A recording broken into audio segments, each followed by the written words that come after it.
Welcome to the Slop Farm. Enjoy the video. In this video, I will explain how to Excel data filter. First, select any cell within your data range. Then, navigate to the Data tab on the Excel ribbon and click the Filter button.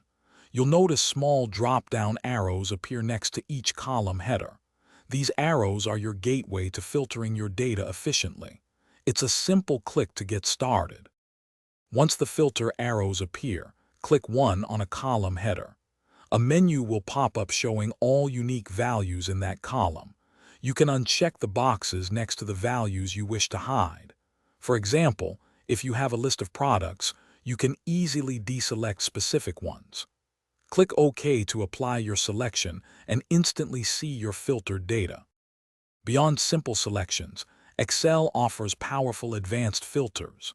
For numbers, you can set conditions like greater than 100 or between $50 and $200.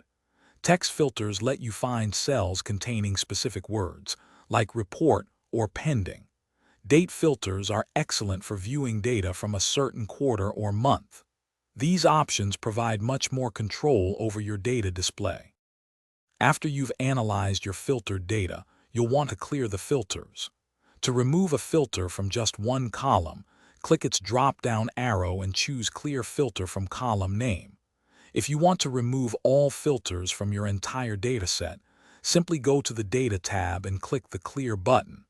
This resets your view, showing all your original data again. Thanks for watching.